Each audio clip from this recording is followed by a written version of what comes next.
In Romans chapter 1, Paul is writing and he speaks about the Gentiles. In Romans chapter 2, he speaks about the Jews. In Romans chapter 3, he says this, that the Jews and the Gentiles, all of us have fallen short of the glory of God. It doesn't matter who you are.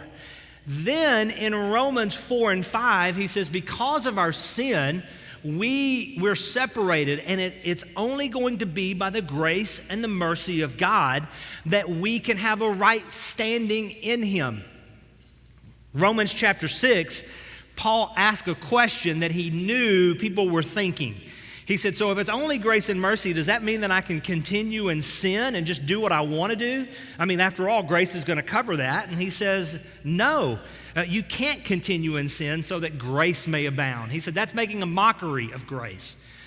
Then in chapter 7, he says this. He says, but why is it that I end up doing the very things that I don't want to do, and the things that I want to do, I don't do? Beginning in Romans 8, verse 1, he says this, and he exclaims, he says, but there is no condemnation. Even though I do that, even though I fall prey, there is no condemnation for those who are in Christ Jesus because of His grace and mercy. Romans chapter 9, he jumps in and then he begins to write, and he says, listen, because of our sin, we begin to realize that there's no human effort that we can there's no human effort that can lead to our salvation. He says it's only by the sovereign grace choice of God.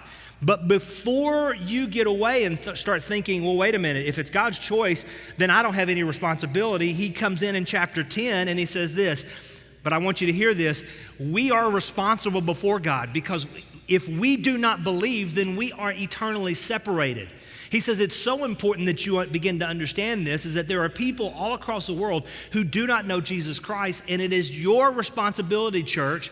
It's our responsibility. How will they hear if no one goes to preach? He says, how can they go if no one sins? He says, listen, you have a great responsibility. Yes, it is God that saves, but we have a responsibility to believe, to go, and to sin.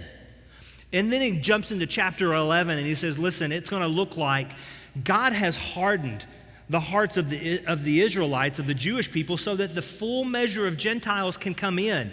But I want you to hear this. Because of His great faithfulness to Abraham, Isaac, Jacob, David, Solomon, He's not forgotten His promises, and He's going to pour His Spirit out on the Jewish people. Their eyes are going to be opened. And here's Paul, who at the beginning of Romans said, I would give up everything if my fellow Jews would come to know Him. All of a sudden, in 11:30, he just exclaims this, oh, the depths and the riches and the wisdom, and the glory of God. He just begins to break out in worship. You see, what he's done here over chapter 1 through 11 is he's tried to give us a very clear picture of right theology, because when we have right theology and it leads to right thinking, and right thinking leads to right living.